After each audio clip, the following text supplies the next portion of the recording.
Sandra Williams Neeson stared at her reflection, seeing not weakness, but a woman preparing for war. The marble bathroom of their penthouse reflected everything money could buy, yet Sandra saw only what it couldn't fix. At 32, she possessed the kind of beauty that stopped conversations in boardrooms. Smooth, ebony skin that glowed with health, intelligent dark eyes that could dissect a marketing strategy in seconds, and a presence that commanded respect before she even spoke. But for 3 years, this body that housed such strength had betrayed her in the most intimate way possible. She adjusted the silk robe around her shoulders, each movement calculated to hide the tension that lived in her muscles. Tonight, like every night for 1,095 days, she would lie beside her husband and pretend that the fire between them hadn't been extinguished by medical complications she couldn't control. Sandra. Liam's voice carried from their bedroom, warm with the Irish lilt that still made her pulse quicken after 6 years of marriage. "Everything all right, love?" "Just finishing up," she called back, forcing lightness into her tone. In the mirror, she practiced the smile that had built her marketing empire, confident, unshakable, revealing nothing of the storm beneath.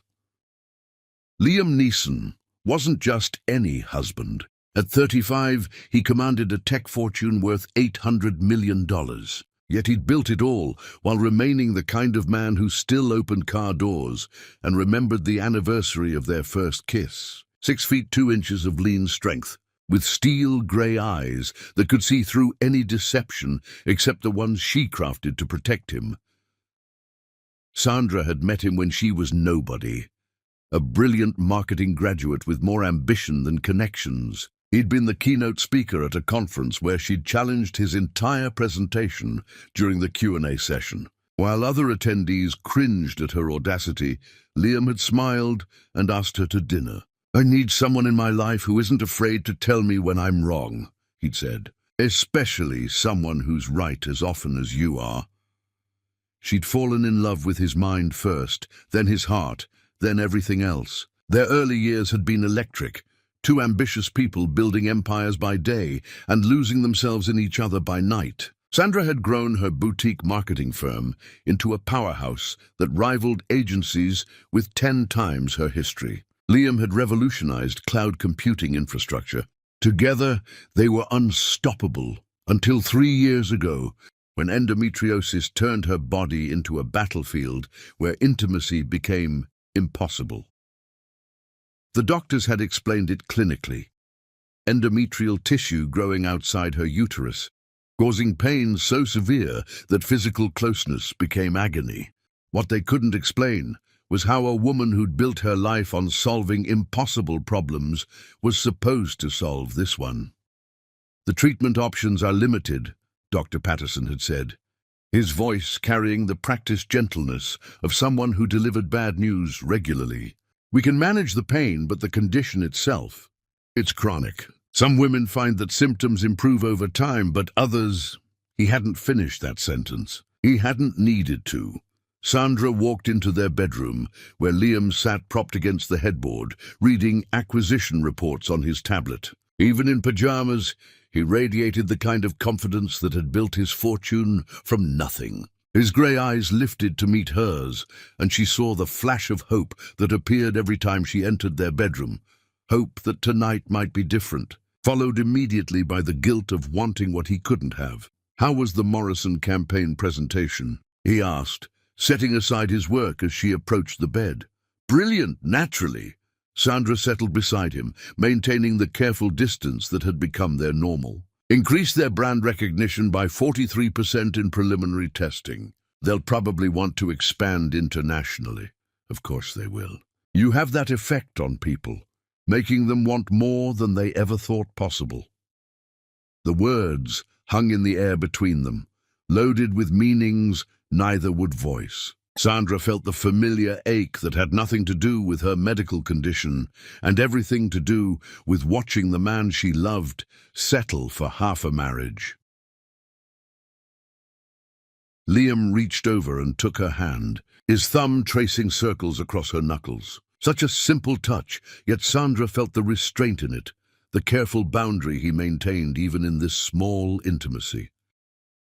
"I love you," he said quietly, as he did every night. "I love you too," she replied, as she did every night. But love wasn't enough to bridge the distance between wanting and having, between the life they'd planned and the reality they'd learned to navigate.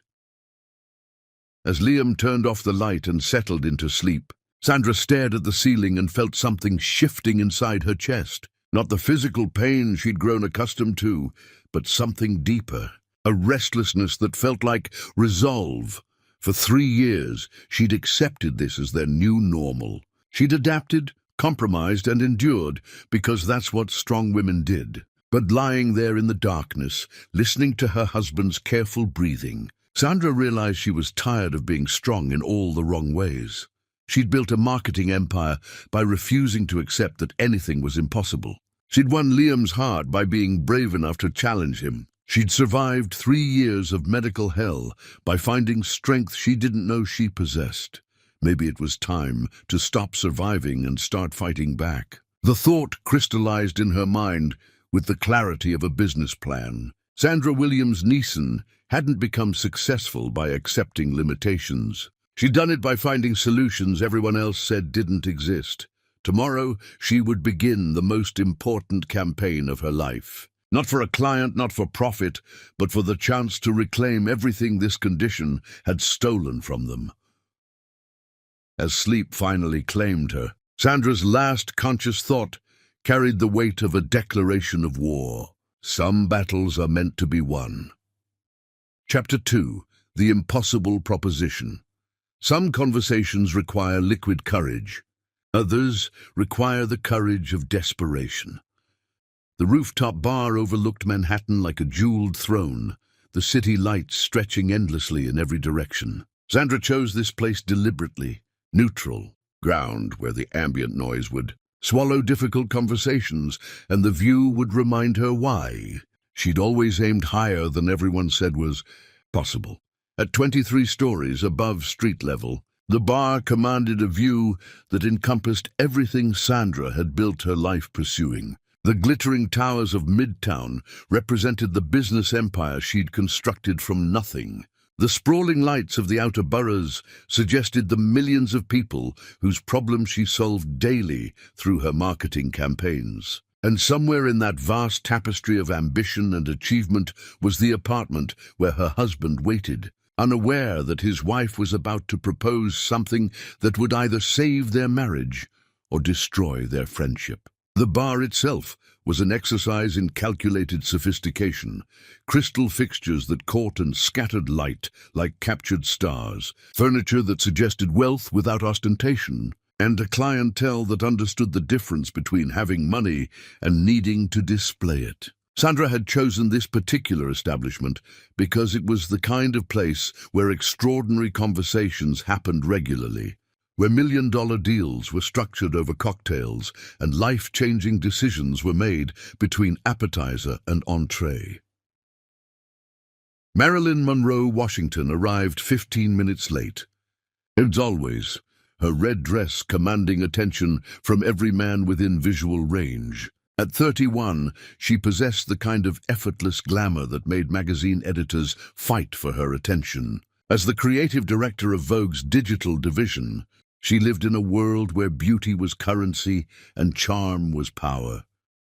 "You look terrible," Marilyn announced, sliding into the booth with characteristic directness. "And before you argue, remember that I make my living identifying what's wrong with perfect pictures." Sandra managed to laugh. "Always such a flatterer. It's why we're friends. I'm the only person who tells you the truth even when it's ugly." Marilyn signaled the bartender with practiced efficiency. "2 old fashions and make them strong. We're about to have the kind of conversation that requires pharmaceutical assistance." They'd been friends since college, when Sandra was the scholarship kid who studied, while Marilyn was the trust fund baby who partied. Opposites should have kept them apart. But Sandra's ambition fascinated Marilyn, while Marilyn's fearlessness inspired Sandra. 23 years later, they were still each other's opposite and most trusted advisor. Their friendship had survived everything. Sandra's meteoric rise in the marketing world, while Marilyn navigated the treacherous politics of fashion media, relationships that ended badly, family dramas, professional setbacks and personal triumphs. They'd been each other's maid of honor, emergency contact, and voice of reason during every major life decision. But tonight's conversation would test the boundaries of even their extraordinary bond. "You called this meeting," Marilyn said once their drinks arrived. "Usually when you summon me to expensive bars with cryptic texts, it's because you're about to ask for something impossible." Sandra took a long sip of her drink, feeling the bourbon burn away some of her carefully maintained composure. Through the floor-to-ceiling windows, Manhattan pulsed with the energy of 8 million people pursuing their dreams, their obsessions, their desperate schemes to get what they wanted. She'd spent the afternoon walking through Central Park, trying to find courage for this conversation, watching couples stroll hand in hand, families playing together, people whose bodies hadn't betrayed their most fundamental desires. The spring air had been warm with promise, everything around her celebrating life and fertility and the kind of easy intimacy she could no longer access. "I need to ask you something that might destroy our friendship," Sandra said finally. "Interesting opening. Continue." Sandra had rehearsed this conversation a dozen times, approaching it like a client presentation. She'd analyzed every possible response, prepared for every objection, crafted arguments for why this made logical sense. But sitting across from her best friend, all that preparation crumbled into simple, desperate honesty. "I can't be intimate with my husband. Haven't been able to for 3 years. Medical condition, doesn't matter what exactly. What matters is that I'm watching the man I love slowly die from loneliness while pretending everything is fine." Marilyn's expression shifted from curiosity to concern, her professional composure replaced by the genuine worry of someone who'd known Sandra long enough to recognize when her formidable control was finally cracking. "Sandra, let me finish, please." Sandra's voice carried the authority that had built her career. "I've tried everything. Doctors, specialists, treatments, therapy. Nothing works. Liam pretends it doesn't matter, but I see how he looks at other couples. I see how he turns away when love scenes come on in movies. I see how he started working later and later just to avoid coming to bed." The words came faster now, 3 years of suppressed emotion finally finding voice. Sandra felt like a dam bursting, all the careful control she'd maintained finally giving way to raw truth. "I'm losing him. Not to another woman, which would almost be easier to fight. I'm losing him to resignation, to this slow acceptance that this is just our life now. And I can't. I won't let that happen." Marilyn leaned forward, her professional composure replaced by genuine worry. Around them, the bar hummed with the conversations of people whose problems seemed manageable compared to the impossible situation Sandra was describing. "What exactly are you asking me?" Sandra met her eyes directly, calling on every ounce of strength that had carried her through boardroom battles and impossible client demands. "I'm asking if you would consider helping us, being with him, giving him what I can't." The silence stretched between them like a canyon. Around them, the bar hummed with conversation and laughter, the soundtrack of people whose problems were simpler than navigating the mathematics of love and loss. Sandra watched Marilyn process the request, seeing surprise give way to understanding, then to something that looked almost like grief. She'd expected shock, outrage, immediate refusal. What she hadn't expected was the compassionate recognition that crossed Marilyn's features. "You want me to sleep with your husband," Marilyn said finally. "I want you to save my marriage. Those aren't the same thing, Sandra, aren't they?" Sandra pulled out her phone, showing Marilyn a series of screenshots. "I've researched this. Polyamorous arrangements, platonic intimacy contracts, therapeutic sexual partnerships. It's more common than you'd think. The screenshots represented hours of research, late nights spent exploring possibilities she'd never imagined considering, forums where couples discussed similar arrangements, academic studies on alternative relationship structures, legal frameworks for non-traditional partnerships. Sandra had approached her marriage crisis with the same methodical thoroughness she brought to impossible marketing challenges. Marilyn stared at the phone, then at Sandra.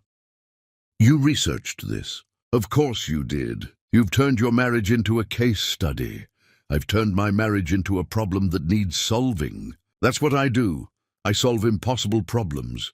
And you think I'm the solution. I think you're the only person I trust enough to ask. You're beautiful, you're discreet. You understand complicated situations," and Sandra's voice broke slightly. "And you're the only person who loves me enough to consider doing something this insane." Marilyn drained her drink in one long swallow. "Do you hear yourself right now? You're talking about lending out your husband like he's a car. I'm talking about being practical about an impossible situation. You're talking about giving up."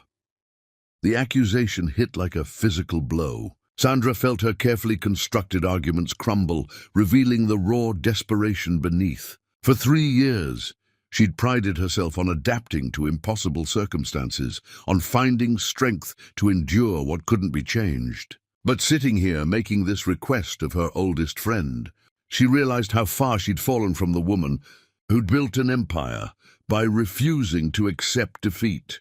"I'm trying to save what we have before we lose everything," she whispered. Marilyn reached across the table and took Sandra's hands. Her fingers were warm, steady, real in a way that made Sandra realize how long it had been since someone had touched her without careful calculation. "Sandra, listen to me very carefully. You are the strongest woman I know. You've built an empire, survived medical hell, and maintained a marriage under impossible circumstances. But this isn't strength. This is surrender disguised as strategy. What else am I supposed to do? Fight, not for alternative arrangements or practical solutions. Fight for yourself. Fight for your marriage. Fight for the possibility that there might be answers you haven't found yet." Sandra felt tears threatening and forced them back. She didn't cry. Crying was for people who gave up, and she'd never given up on anything in her life. "I've tried everything, Marilyn." "Have you? Or have you tried everything safe? Everything that lets you maintain control and dignity while avoiding the real risk?" "What real risk?" Marilyn's smile was gentle but implacable. "The risk of hoping for a miracle instead of settling for a compromise." As they sat in silence, Sandra felt something crack inside her chest.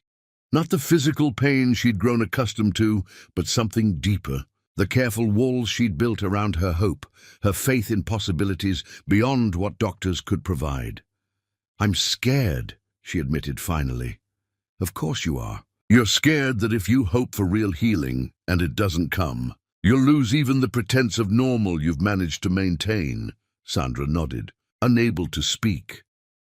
"But here's the thing about you that you seem to have forgotten," Marilyn continued. "You've never chosen safe over impossible. Not when you started your company, not when you fell in love with Liam, not ever. Don't start now." As they left the bar, Sandra felt the weight of her proposition settling differently around her shoulders. Not as the solution to her problems, but as the clearest possible evidence of how lost she'd become. But sometimes, Marilyn's voice echoed in her mind, getting lost is the first step toward finding something better than what you were originally looking for. Chapter 3, The Rejection That Changed. Everything. Truth has a way of arriving at the most inconvenient moments. Liam's study occupied the entire north corner of their penthouse, floor-to-ceiling windows offering a commanding view of Central Park, while his dual monitors displayed the kind of complex financial data that had built his empire. At 11:30 p.m., he should have been exhausted, but Sandra could see the telltale signs of a mind too restless for sleep. She stood in the doorway, watching him work with the fluid efficiency that had attracted her years ago. Even in casual clothes, he radiated the quiet authority of someone accustomed to making decisions that affected thousands of lives and millions of dollars. His fingers moved across the keyboard with surgical precision, occasionally pausing to make notes on the legal pad beside his coffee cup. The study itself was Liam's sanctuary, mahogany shelves lined with first-edition books on business strategy and philosophy, awards from industry organizations, and photographs from their travels together when life had been simpler. The soft amber lighting created an atmosphere of focused intensity, the kind of environment where billion-dollar deals were structured and impossible problems were solved.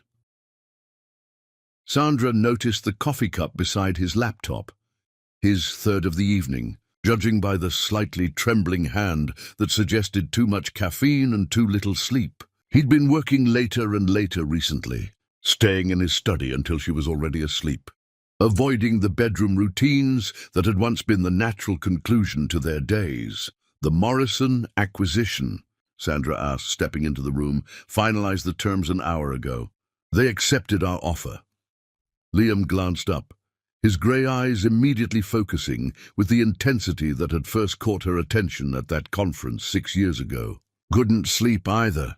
Sandra moved to the window, using the view as an excuse to avoid his direct gaze. Central Park stretched below them, like a dark ocean, dotted with the occasional light from late-night joggers and couples walking hand in hand. Even at this late hour, the city pulsed with life, people living fully, loving freely, taking for granted the simple pleasures that had been stolen from her marriage. "I need to discuss something with you." "A proposition." Liam's attention sharpened. After 6 years of marriage, he knew the difference between Sandra's casual conversation voice and her business presentation tone. This was definitely the latter. He'd heard this same inflection when she pitched to Fortune 500 CEOs, when she negotiated impossible deals, when she transformed struggling companies into market leaders. But he'd never heard it directed at their personal life before. "All right." He closed his laptop and turned to face her completely. "You have my full attention." Sandra had rehearsed this conversation, approaching it with the same methodical preparation she brought to client presentations. She'd anticipated objections, prepared counter-arguments, and planned strategic responses to every possible reaction. But standing here in the intimacy of his private workspace, her carefully planned words felt suddenly inadequate. She'd approached their marriage problem like a marketing campaign. But looking at Liam now, really looking at him, she realized she'd been treating symptoms instead of causes. "We need to address our situation," she began, forcing herself to maintain eye contact. 3 years is a long time for any man to go without. "Physical intimacy. I see how it affects you, even when you try to hide it." Liam's expression grew carefully neutral, the same mask he wore during difficult business negotiations. Sandra recognized the look. It was his poker face, the expression that had helped him navigate hostile takeover attempts and boardroom coups. But she also saw the slight tightening around his eyes that betrayed deeper emotion beneath the surface. "Sandra, please, let me finish." She moved closer, drawing on every ounce of confidence that had built her career. "I've been thinking about practical solutions. Alternative arrangements that might work for both of us." "What kind of arrangements?" Sandra took a deep breath, steeling herself for the most difficult pitch of her professional life. "Marilyn and I had dinner tonight. I asked her if she might be willing to help us, to provide what I can't." The silence that followed felt like standing at the edge of a cliff. Liam's expression didn't change, but Sandra saw something shift in his eyes. Not anger, but something that looked almost like grief. She watched his jaw clench slightly, a muscle ticking with the effort of maintaining composure.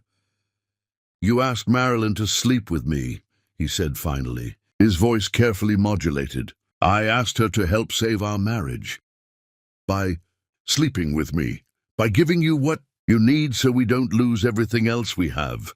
Sandra felt her confidence wavering as she watched Liam process her words. She'd expected anger, shock, even relief. What she hadn't expected was this quiet devastation that seemed to settle over him like a heavy blanket. Liam stood slowly, moving to the window where Sandra waited. For a moment, they stood side by side, looking out at the city that had witnessed their courtship, their marriage, their gradual drift into this careful distance. Sandra could feel the warmth radiating from his body, close enough to touch, but separated by an emotional chasm she'd apparently misjudged. "Do you know what I see when I look at you?" he asked quietly. "A woman who can't fulfill her basic obligations as a wife." The words came out more bitter than Sandra intended, revealing the self-loathing she'd carefully hidden for 3 years. She saw Liam flinch at her tone, saw him struggle with how to respond to such devastating self-assessment. Liam turned to face her fully, his hands settling on her shoulders with gentle firmness. "I see the woman who challenged me in front of 200 people because she knew I was wrong. I see the brilliant mind that built a marketing empire from nothing. I see the person who makes me laugh even on my worst days, who remembers every important date in our relationship, who still gets excited about new projects like she's discovering fire." His voice carried conviction that surprised Sandra with its intensity. This wasn't comfort or platitude.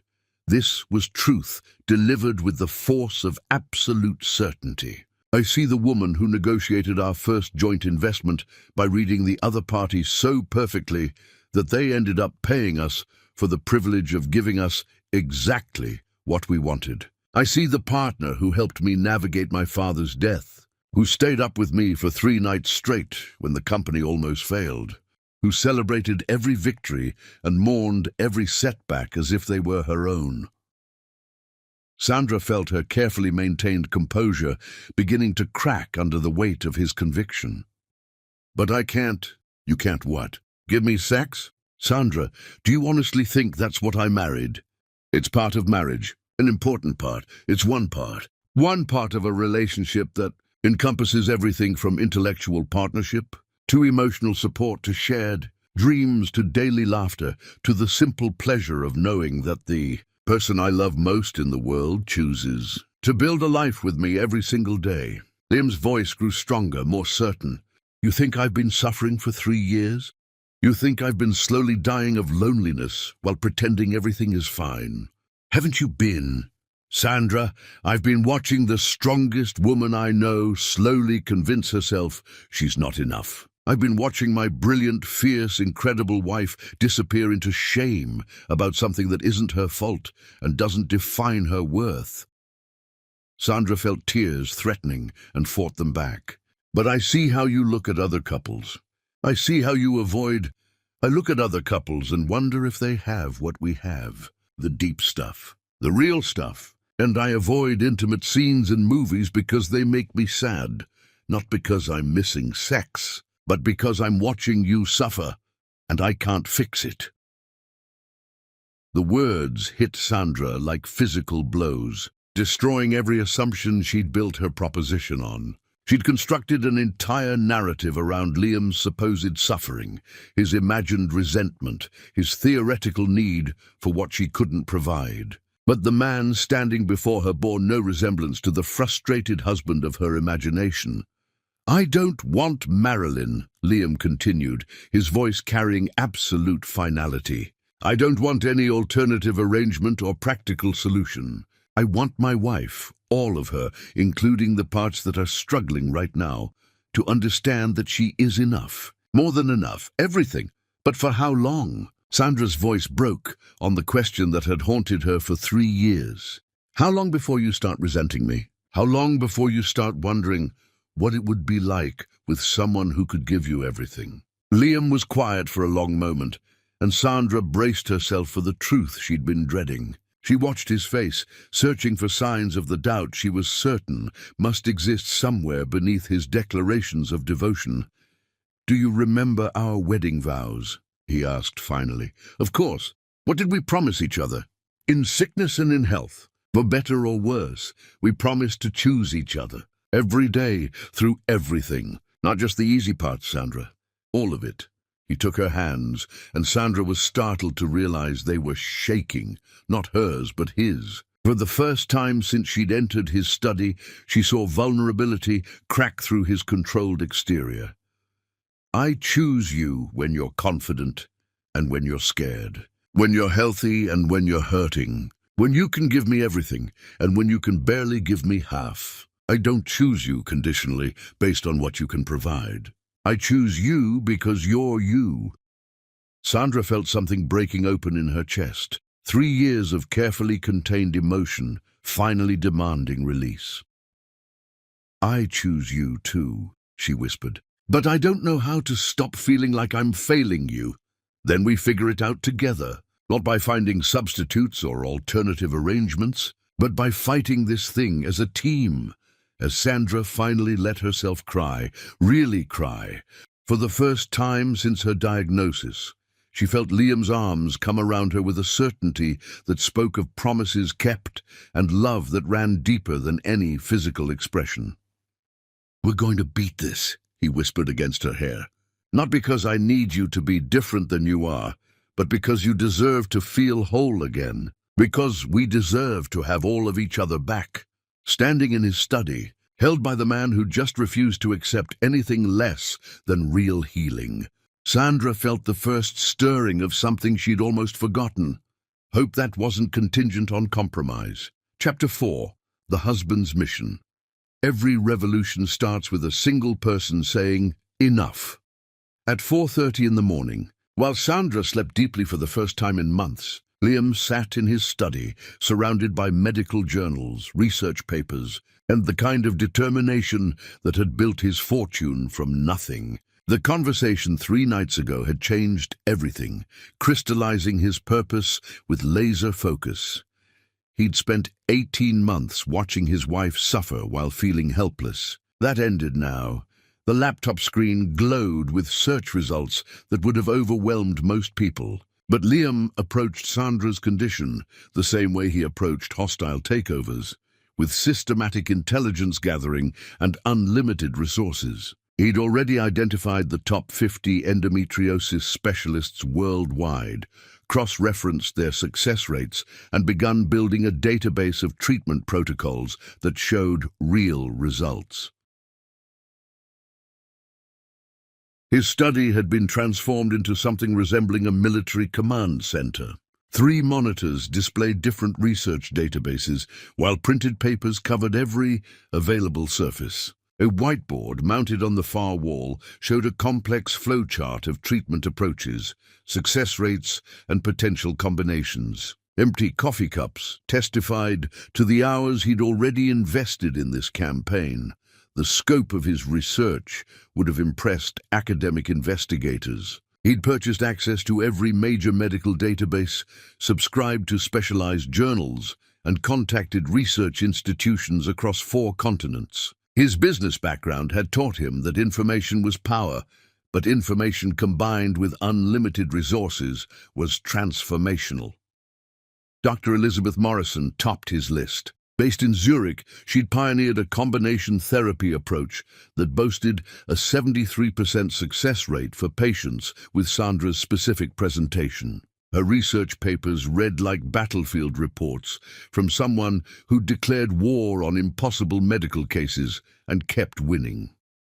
But Dr. Morrison wasn't the only weapon in the arsenal Liam was assembling. He'd identified specialists in London, Barcelona, Tokyo, and Boston who were pursuing different innovative approaches. Each represented a piece of the puzzle that might restore Sandra's health, but no single doctor possessed all the necessary components. That's where Liam's business expertise became crucial. He understood how to coordinate complex projects involving multiple stakeholders across different time zones and regulatory environments. What most patients experienced as disconnected medical care, he would orchestrate as a comprehensive campaign. Liam reached for his phone, calculating the time difference. 6:30 a.m. in Switzerland, too early for most people. But Dr. Morrison's published schedule suggested she started her days before sunrise. Dr. Morrison's office. "This is Katrin speaking. Good morning." This is Liam Neeson calling from New York. I need to schedule a consultation with Dr. Morrison regarding my wife's condition. Certainly, Mr. Neeson. Dr. Morrison is accepting new patients, but her waiting list currently extends to... I'm calling to discuss a priority consultation. Time is not a constraint, nor is geographic location. I can have my wife in Zurich within 24 hours if necessary. Liam's tone carried the quiet authority that had negotiated billion-dollar deals, not aggressive, but implacably certain that obstacles were simply problems requiring creative solutions. I see. May I ask what specific condition we're discussing? Advanced endometriosis, unresponsive to conventional treatment protocols. My wife has been suffering for 3 years with minimal relief from multiple specialists.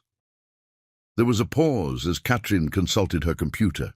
Mr. Neeson, I'm going to transfer you directly to Dr. Morrison.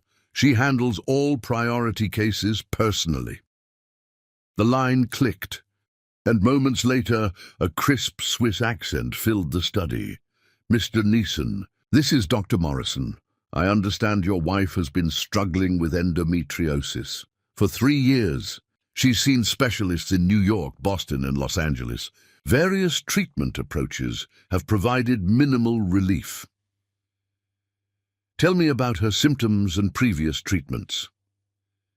For the next 20 minutes, Liam detailed every aspect of Sandra's condition with the precision of someone who'd made it his business to understand every facet of the problem. He'd memorized her medical records, researched every medication she'd tried, and documented every symptom with the thoroughness of a military intelligence report. He'd spent weeks learning medical terminology, studying anatomical diagrams, and understanding the complex interplay of hormones, inflammation, and nerve response that characterized Sandra's condition. What had begun as helpless observation had transformed into expertise that rivaled many general practitioners. Dr. Morrison listened without interruption, occasionally asking questions that revealed both her expertise and her genuine interest in Sandra's case. Mr. Neeson, your wife's presentation is complex but not hopeless. I've treated similar cases with significant success using a combination of surgical intervention, targeted hormone therapy, and specialized physical rehabilitation. What kind of success rates are we discussing? For patients with her specific symptom profile, I've achieved meaningful improvement in approximately 75% of cases. Complete resolution of pain and restoration of normal intimate function occurs in roughly 60%. Liam felt something shift in his chest, the first real hope he'd allowed himself in 3 years. But his business training kept him focused on details rather than emotional responses. What would treatment involve? Initial consultation and assessment, followed by a customized treatment protocol. The process typically takes 6 to 8 months, with patients visiting Zurich monthly for the first 3 months, then as needed for maintenance. Cost is not a factor. Schedule is flexible. What's the earliest you could see her? I have an opening next Friday. However, Mr. Neeson, I need to ask, is your wife aware you're making this call? The question stopped Liam cold. In his determination to find solutions, he'd momentarily forgotten that Sandra valued her autonomy above almost everything else. Not yet, but she will be. I strongly recommend discussing this with her before we proceed. My treatment approach requires complete patient commitment and active participation. It cannot be imposed, even with the best intentions. After ending the call, Liam stared out at the pre-dawn darkness and considered his next moves. Sandra needed to be part of this decision, but she also needed to see that real options existed beyond the compromises she'd been contemplating. He opened a new browser window and began researching flights to Zurich. By 6 a.m., Liam had contacted 12 more specialists across 4 countries. Each conversation revealed new possibilities, different approaches, innovative treatments that hadn't been available. When Sandra first sought help, Dr. James Patterson in London had developed a nerve block technique showing promising Results: Dr. Sarah Chen in Tokyo was pioneering genetic therapy approaches. Dr. Maria Santos in Barcelona combined traditional medicine with cutting-edge immunotherapy. The picture emerging from his research was clear. Sandra's condition wasn't the hopeless situation they'd been led to believe. Medical science had advanced significantly in the 3 years since her initial diagnosis, but staying current with those advances required constant vigilance and unlimited resources, both of which Liam possessed in abundance. He created a secure folder on his computer, organizing every piece of information by potential effectiveness and timeline. Treatment protocols, success stories, patient testimonials, cost analyses, logistics planning, everything Sandra would need to make an informed decision about reclaiming her health. The folder already contained over 200 documents representing dozens of hours of research. But this was just the beginning. Liam had learned that truly innovative medical care required treating each case as unique, assembling custom solutions from the best available components, regardless of cost or complexity. At 7 a.m., he heard Sandra stirring in their bedroom. Soon, she'd emerge for coffee and her morning review of overnight emails. Following the routine that had structured their lives for 6 years, Liam saved his work and closed the laptop. But the sense of purpose remained blazing in his chest. For 18 months, he'd felt helpless watching Sandra suffer. That helplessness ended today. He'd spent his career turning impossible situations into profitable outcomes. Healing his wife might be the most important deal he'd ever negotiate, but the fundamental approach remained the same. Identify the problem, research every available solution, deploy unlimited resources toward the optimal outcome. Sandra appeared in the doorway wearing the silk robe that had become her armor, coffee cup already in hand. "You're up early," she said, settling into the chair across from his desk. "Couldn't sleep. Too much on my mind. The Morrison acquisition." Liam looked at his wife, really looked at her. Beneath the carefully maintained composure, he saw exhaustion, resignation, and the kind of quiet desperation that came from fighting a losing battle for too long. Not Morrison. Something more important. Sandra's eyes sharpened with curiosity and just a hint of concern. "I've been doing some research," Liam continued carefully, "about your condition, about treatment options we might not have fully explored." He saw Sandra's expression close slightly, the automatic defensive response she'd developed to medical discussions. "Liam, we've been through this. I've seen the best specialists, tried every treatment. There's no magic bullet. Maybe not. But there are specialists we haven't consulted and treatments that didn't exist 3 years ago." Liam opened his laptop and turned the screen towards Sandra, showing her Dr. Morrison's research publication. "This woman has achieved remarkable results with cases similar to yours. Her approach is different from anything you've tried." Sandra read silently for several minutes, and Liam watched hope and skepticism war across her features. "Liam, I appreciate what you're trying to do, but I'm not trying to do anything except give you every possible option for getting your life back." The intensity in his voice made Sandra look up from the screen. "This isn't about me needing you to be different," Liam continued. "This is about you deserving every chance to be whole again. Not for my sake, but for yours." As Sandra continued reading, Liam saw something shift in her expression. Not quite hope yet, but curiosity. The same intellectual engagement that had built her career was focusing on the possibility of solutions instead of the certainty of limitations. "When could we see her?" Sandra asked finally. "Next Friday, if you want. I can have us in Zurich by Thursday night." Sandra looked at him with an expression he hadn't seen in months, surprise mixed with something that might become gratitude. "You've really researched this thoroughly, haven't you?" "I've barely started," Liam replied. "Meaning every word." Chapter 5, The Secret Campaign Heroes. Aren't born in moments of triumph, they're carved out in months of silent battles. 3 weeks after their first Consultation with Dr. Morrison. Sandra's treatment began in earnest, though she had no idea of the intricate logistics happening behind the scenes. While she focused on following medical protocols and enduring the challenging therapy sessions, Liam orchestrated a complex campaign that would have impressed military strategists. His personal assistant, David Chen, had been sworn to absolute secrecy regarding what was now internally referred to as Project Restoration. David's official job was managing Liam's business schedule. His unofficial job had become coordinating an international medical campaign involving specialists across 4 continents.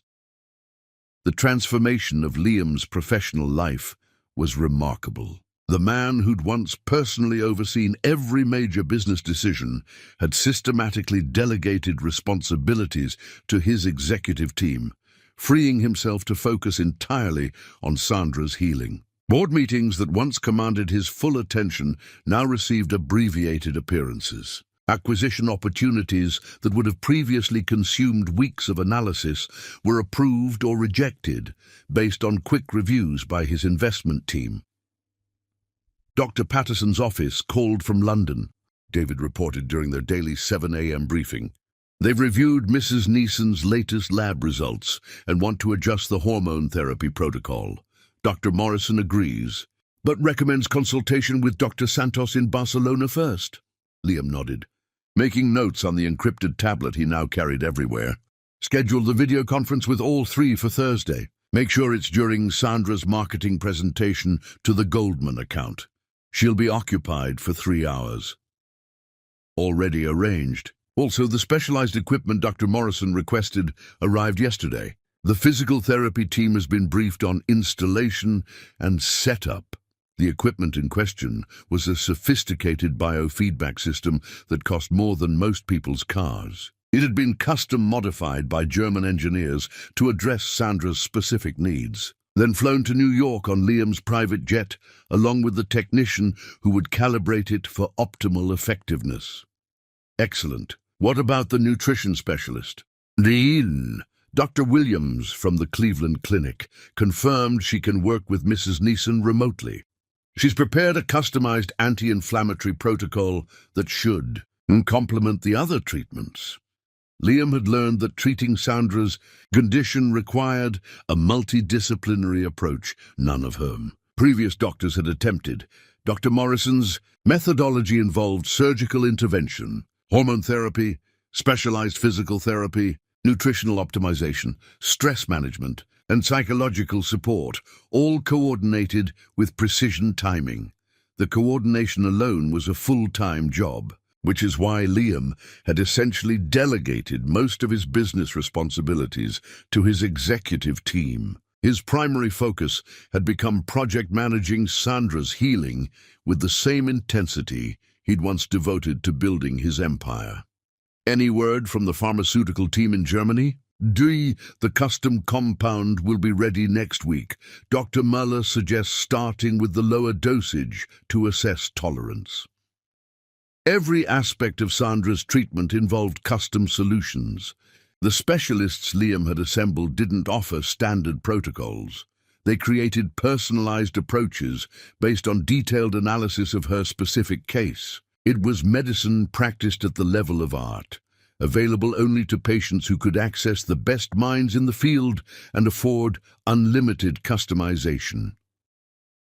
The financial investment was staggering. Between specialist consultations, custom medications, advanced diagnostic equipment, and coordinating care across multiple time zones, Liam was spending more monthly on Sandra's treatment than most people earned in a year. He considered it the best money he'd ever spent, but the true cost wasn't measured in dollars. It was measured in the complete reorganization of his life around Sandra's healing. Meetings that conflicted with her treatment schedule were moved or cancelled. Business trips were eliminated unless they coincided with Sandra's recovery periods. Even social obligations were evaluated based on whether they might interfere with her rest or treatment protocols.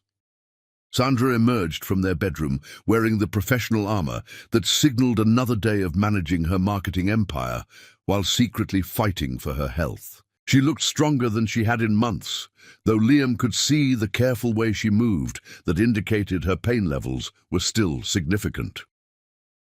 "The Barcelona consultation is today?" she asked, accepting the coffee he'd prepared exactly the way she preferred. 2 p.m. our time.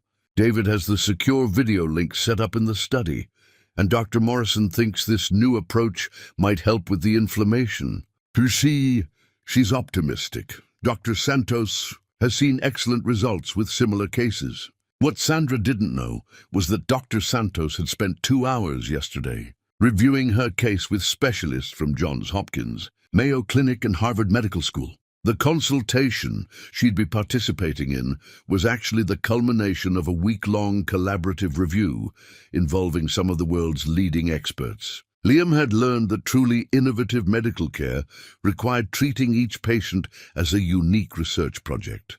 Sandra's case had become the focus of an informal international consortium of specialists who were as intrigued by the intellectual challenge as they were committed to helping her heal.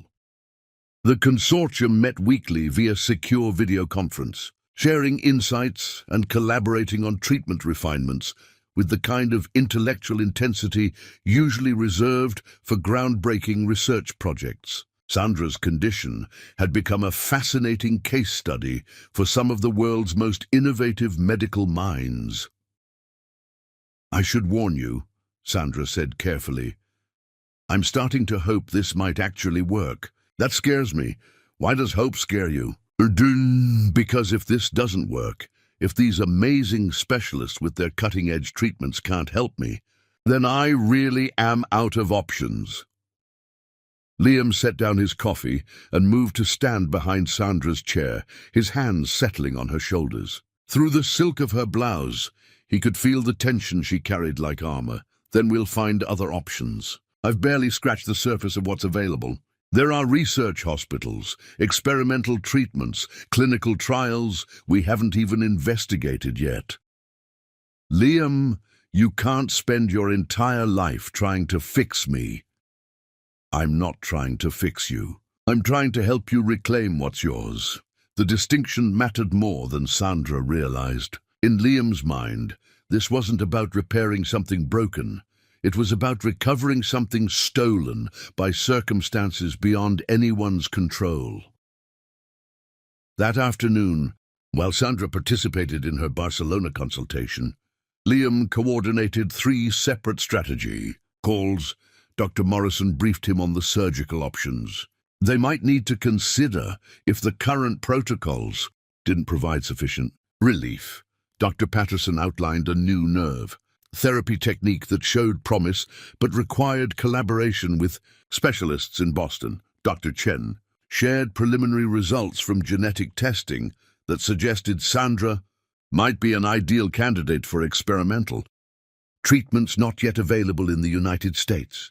Each conversation reinforced Liam's growing conviction that Sandra's healing wasn't just possible, it was probable, given sufficient resources and coordination.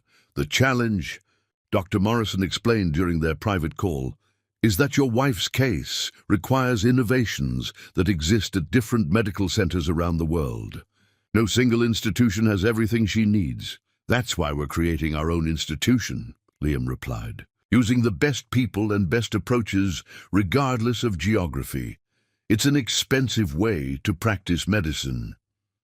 It's an effective way to practice medicine. The expense is irrelevant. The truth was that Liam had already spent more on Sandra's treatment than most people would earn in their lifetimes. But the money felt insignificant compared to the possibility of reclaiming their complete partnership. What price could be placed on watching Sandra laugh without reservation again? What cost was too high for restoring the intimacy that had been the foundation of their love? By evening, Sandra seemed lighter than she had in weeks. The Barcelona consultation had gone well, with Dr. Santos optimistic about adjusting her treatment protocol to address persistent inflammation issues. "I think I'm actually getting better," she said over dinner. "Not just managing the pain, but actually healing." "You are getting better," Liam confirmed. Every specialist can see the progress. What Sandra didn't know was that her progress was being monitored by a team of experts who communicated daily about her case. Her healing wasn't happening in isolation. It was the result of carefully coordinated interventions designed by some of the world's most innovative minds. I keep wondering how different things might have been if I'd found Dr. Morrison 3 years ago. Sandra mused. "Don't look backward," Liam said gently. "Look forward. Focus on where we're going, not where we've been." As they prepared for bed, following the careful routines that had become their normal, Liam reflected on how much had changed in just 3 weeks. Sandra was sleeping better, moving with less obvious pain, and most importantly, talking about the future with something that resembled genuine optimism. The international medical team was cautiously encouraged by her response to treatment, though everyone agreed the real test would come over the next few months as they moved into more advanced interventions. Liam fell asleep, planning the next phase of Sandra's campaign for healing, his mind already working through logistics for the surgical consultations scheduled for next month and the specialized rehabilitation program Dr. Morrison had designed specifically for her case. Some battles, he'd learned, required not just courage and determination, but the wisdom to assemble the right army and the resources to sustain a long campaign. Sandra's war against her condition would be won not through single heroic efforts, but through sustained, coordinated excellence applied relentlessly until victory was achieved. Chapter 6. The Breakthrough Moment. Miracles aren't magical, they're the reward for refusing to quit. Sandra woke on a Tuesday morning in April and realized something was different. For the first time in 1,127 days, she opened her eyes without immediately cataloging levels of pain or calculating how much discomfort she could endure before admitting defeat.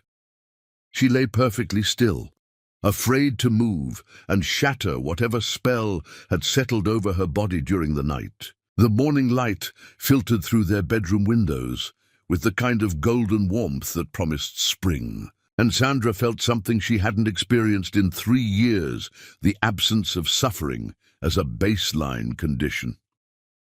Carefully, she shifted position in bed. No sharp stabbing sensation, no deep ache that seemed to originate in her bones, no burning tension that made every movement a negotiation with agony. "Liam," she whispered, not wanting to wake him but needing to share this moment with someone. He stirred immediately. The kind of instant alertness that came from months of monitoring her condition, even in sleep. "What is it? Are you all right?" I think I might be better." Liam turned to face her fully, his grey eyes immediately focusing with laser intensity. "Better how?" "I don't hurt. Right now, in this moment, I don't hurt at all." They both held their breath, as if speaking too loudly might summon back the pain that had defined Sandra's existence for so long. The silence stretched between them, filled with cautious hope and the shared understanding that this could be temporary relief rather than genuine healing. Sandra sat up slowly, testing each movement like a scientist conducting a crucial experiment. Her body responded without protest, muscles flexing smoothly, joints moving freely. She felt like a prisoner discovering the cell door had been left unlocked. "It's really gone," she said, wonder replacing caution in her voice. "The pain is really gone." Liam sat up beside her, his hand settling on her lower back where the worst pain typically concentrated. His touch was warm and steady, no longer carrying the careful restraint that had characterized their physical contact for years. "How do you feel?" "Like myself. Like my actual self, not this broken version I've been carrying around." Sandra stood and walked to their bathroom, marveling at the simple pleasure of movement without calculation. In the mirror, she saw something she'd almost forgotten, her own face without the subtle tension that chronic pain carved into a person's features. The woman looking back at her had clear eyes, relaxed shoulders, and an expression of genuine surprise. This was who she'd been before endometriosis rewrote the terms of her existence. Dr. Morrison did warn us that breakthrough days could happen suddenly, Liam said from the bedroom.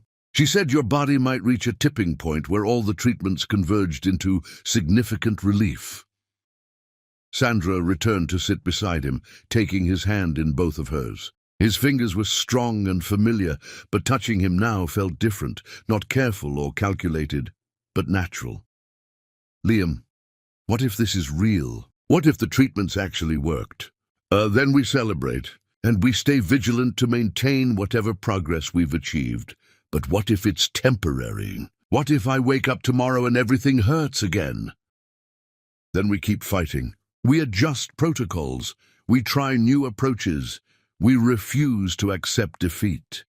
Sandra studied her husband's face, seeing determination that ran deeper than any business deal or professional challenge. Over the past 6 months, while she'd focused on enduring treatments and following medical protocols, Liam had been waging his own campaign with an intensity that humbled her. You never gave up, did you? Even when I was ready to accept that this was just our life now, I couldn't give up. Giving up would have meant accepting that the woman I love was condemned to suffer indefinitely. That wasn't acceptable. Sandra leaned against his shoulder, feeling the solid reality of his presence in a way she hadn't been able to access for 3 years. Physical closeness had been fraught with anxiety for so long that she'd forgotten the simple pleasure of relaxing into someone else's strength. I want to call Dr. Morrison, she said. I want to tell her about this morning and ask if it means what I hope it means. We'll call her this afternoon. First, let's see how you feel as the day progresses. They moved through their morning routine with careful optimism, both afraid to assume too much, while unable to suppress the hope building between them. Sandra showered without bracing against pain, dressed without strategic accommodation for physical limitations, and descended to breakfast feeling more like herself than she had in years. Her coffee tasted better. The morning news seemed less apocalyptic. Even mundane conversations carried an undercurrent of joy that had been absent from their daily interactions for far too long. I have 3 client meetings today, Sandra said, checking her schedule. If this feeling lasts, they might actually see me at full capacity for the first time in months. Just remember that healing isn't necessarily linear. Don't push too hard. If you start feeling symptoms return. I won't. But Liam, what if this is it? What if we actually won? The question hung between them, loaded with implications neither was quite ready to explore. If Sandra was genuinely healing, if the pain that had redefined their marriage was finally retreating, what did that mean for their relationship? How did 2 people navigate the return of possibilities they'd learned to live without? By noon, Sandra felt certain this wasn't temporary relief. Her body moved with an ease she'd almost forgotten. Her mind felt clearer than it had in months, and her energy levels reminded her of who she'd been before chronic pain became her constant companion.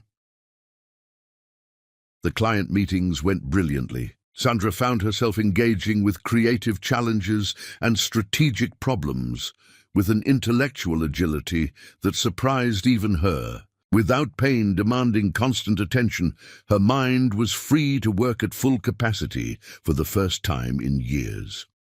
You seem different today, her assistant Rachel observed. More present, I guess. I feel more present, more like myself. It's good to see. We've all been worried about you, though you've done an amazing job hiding whatever you've been dealing with. That evening, Sandra called Dr. Morrison from Liam's study, using the secure video connection that had become routine for their consultations. Sandra, you look wonderful, Dr. Morrison said immediately. There's something different about your posture, your facial expression. Tell me what you're experiencing. Sandra described her pain-free day in detail, noting every sensation and absence of sensation with the precision of someone who'd become an expert in cataloging her own suffering. Dr. Morrison listened carefully, occasionally asking specific questions about mobility, energy levels, and emotional responses. "This is very encouraging," she said finally. "Based on your latest lab results and imaging studies, combined with what you're reporting today, I believe you've reached a significant turning point." "Does this mean I'm actually getting better? Not just managing symptoms, but healing?" "I think it means the combination of treatments we've been using has addressed the underlying inflammatory processes that were causing your pain. Your body appears to be responding exactly as we hoped it would." Sandra felt tears threatening, not from pain, but from relief so profound it seemed to reorganize everything she thought she knew about her future. "What happens now?" "We continue with the current protocol for another month, then gradually reduce interventions while monitoring your progress. If you maintain this level of improvement, we can start discussing long-term management strategies that require minimal ongoing treatment." After ending the call, Sandra sat in Liam's study, feeling like a different person than the one who'd entered 6 months ago. The woman who'd been desperate enough to propose bringing another person into their marriage had been replaced by someone who was beginning to believe in possibilities again. Liam found her there an hour later, staring out at the city lights with an expression of quiet amazement. "Penny, for your thoughts." "I'm thinking about who we might become now," she said. "We've spent 3 years learning to live with limitations. I'm not sure I remember how to live without them. Then we'll learn together, the same way we learned everything else." As they prepared for bed, Sandra realized she was looking forward to sleeping beside her husband, without the careful positioning and strategic distance that had become habitual. Tonight, she might simply be a woman sharing a bed with the man she loved, rather than a patient managing symptoms while trying to maintain intimacy. The possibility felt almost too precious to believe. But for the first time in 3 years, Sandra allowed herself to hope for more than just endurance. Chapter 7: The Double Confession.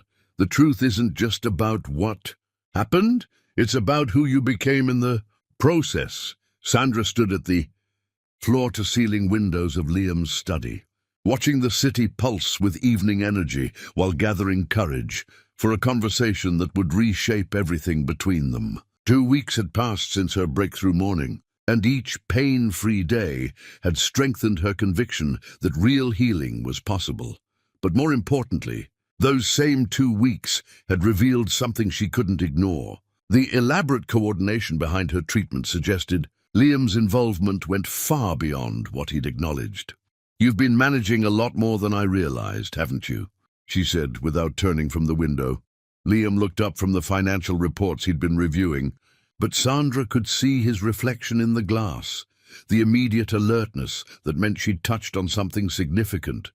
"What do you mean?" "What? I mean the perfectly timed specialist consultations, the custom medications that arrive exactly when needed, the seamless coordination between doctors who supposedly don't communicate with each other."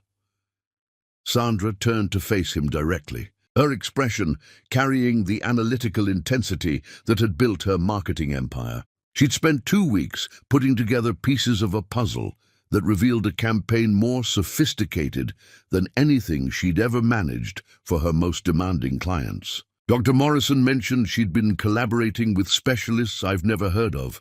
Dr. Santos referenced lab results I don't remember providing. The physical therapy equipment appeared in our bedroom like magic. The nutrition specialist who called me seemed to know details about my condition that I'd never shared with anyone. She moved closer to his desk, her voice carrying certainty rather than accusation. "You've been running a campaign, haven't you? Not just supporting my treatment, but orchestrating it." Liam closed his laptop and leaned back in his chair, recognizing the futility of partial truths when Sandra was in full investigative mode. He'd seen this expression countless times, the focused intensity she brought to unraveling complex marketing challenges, the relentless pursuit of facts that made her so dangerous in boardroom negotiations. How much do you know? I know enough to realize I've been seeing only the surface of what you've actually been doing. I want to know the rest. Liam opened his desk drawer and withdrew the encrypted tablet that had become his constant companion for 6 months. He unlocked it and turned the screen towards Sandra, revealing files, schedules, contact lists, and coordination notes that represented hundreds of hours of work. Project Restoration, Sandra read aloud. You gave it a code name. I gave it the attention it deserved. Your healing became my primary focus. Sandra took the tablet and began scrolling through the files, her expression shifting from surprise to amazement as she grasped the scope of what Liam had orchestrated. Her marketing background helped her recognize the sophisticated structure behind what she'd experienced as seamless medical care. You've been coordinating with 12 specialists across 4 countries. You've spent, Liam, the financial investment alone must be staggering. She continued reading, discovering details that revealed the depth of his commitment. Custom pharmaceutical compounds developed specifically for her case. Research funding provided to experimental treatment programs. A network of medical professionals who'd essentially become her personal healthcare consortium. Money well spent. You turned my medical care into a military operation. I turned your medical care into a coordinated effort by the best minds available. Most patients get whatever specialist they can access locally. You got customized treatment by experts who normally never collaborate.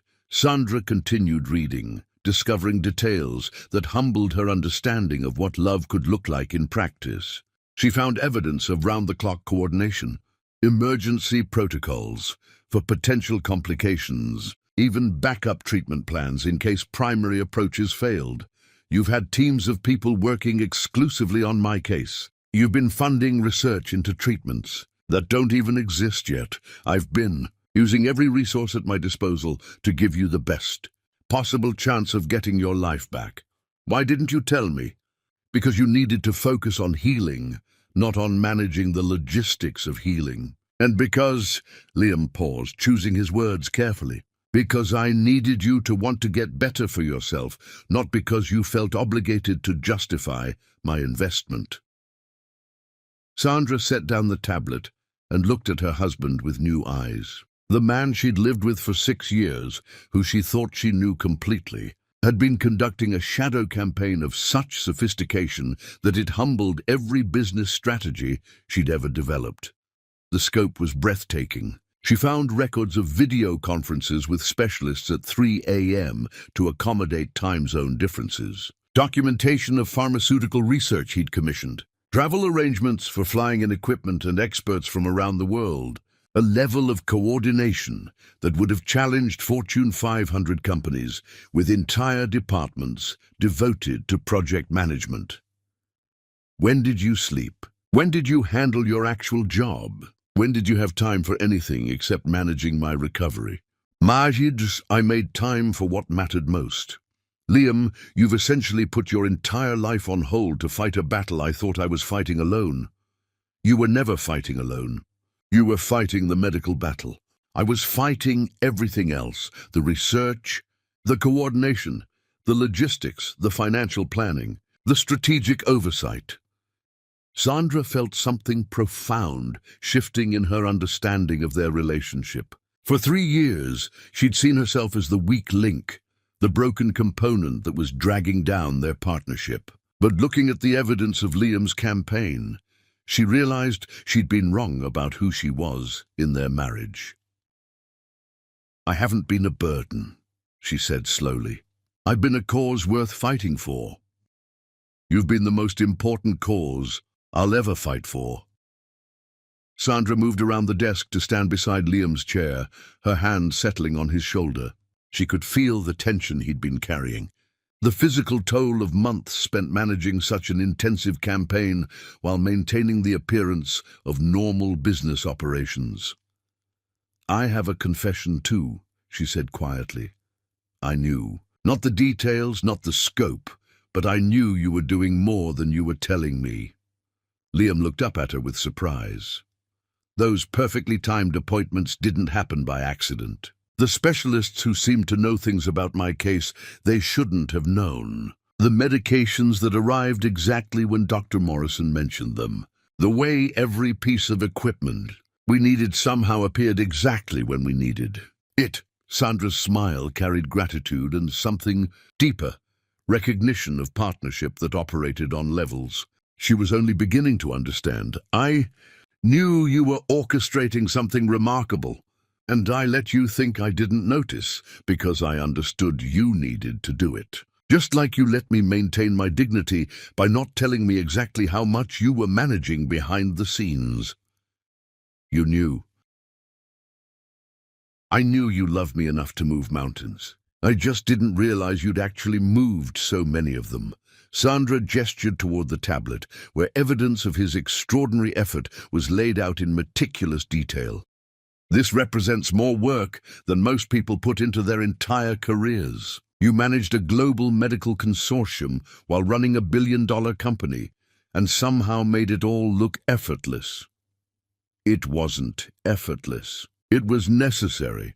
Necessary and impossible, yet you made it happen. Do you realize what kind of person that makes you? Liam shook his head, uncomfortable with praise for what he considered simply doing what any husband would do for the woman he loved. It makes you the kind of person who doesn't accept defeat. The kind of person who sees impossible situations as problems to be solved, rather than realities to be endured. The kind of person I fell in love with 6 years ago, and somehow love even more deeply now. They stood together in the quiet of his study, surrounded by evidence of the campaign that had reclaimed Sandra's health, and in the process, revealed depths of partnership neither had fully understood before. What happens now? Sandra asked. Do we go back to normal? Do we pretend the last 6 months were just an interruption in our regular life? We go forward. As the people we've become through this experience. And who have we become? Liam considered the question seriously. We've become people who know what we're capable of when everything is at stake. We've become partners who trust each other to handle whatever part of a crisis we're best equipped for. We've become people who don't give up on each other, Sandra added. We always were those people. We just proved it to ourselves. Sandra leaned down and kissed her husband's forehead, a gesture of gratitude and recognition. I love you for everything you did, she said. But mostly I love you for understanding that I needed to be strong enough to heal, not rescued from having to heal. You were always strong enough. I just made sure you had every advantage possible while you proved it. As they prepared to leave the study, Sandra paused at the doorway and looked back at the evidence of Liam's extraordinary campaign. There's one more thing, she said. I want to celebrate what we've accomplished. Not just my healing, but what we've learned about what we can do together when it really matters. What did you have in mind? Sandra's smile carried possibilities that had been absent from their relationship for 3 years. I want to go somewhere beautiful and rediscover who we are when we're not fighting for survival. I want to remember what it feels like to simply be happy together. Where do you want to go? Somewhere we can be alone. Somewhere we can start the next chapter of our story. As they turned off the lights and headed toward their bedroom, Sandra felt the weight of 3 years lifting from her shoulders, replaced by anticipation for discoveries that lay ahead. Chapter 8, The Weekend. Escape. Some moments are too precious for ordinary places. Sandra had chosen the location with the same strategic precision she applied to marketing campaigns. But this time, the goal wasn't capturing market share. It was capturing the possibility of rebuilding intimacy that had been dormant for 3 years. The cabin sat on 50 private acres in the Catskill Mountains, accessible only by a winding dirt road that seemed designed to leave the ordinary world behind. Floor-to-ceiling windows offered panoramic views of rolling hills, painted in the deep greens of late spring, while the interior combined rustic charm with sophisticated comfort.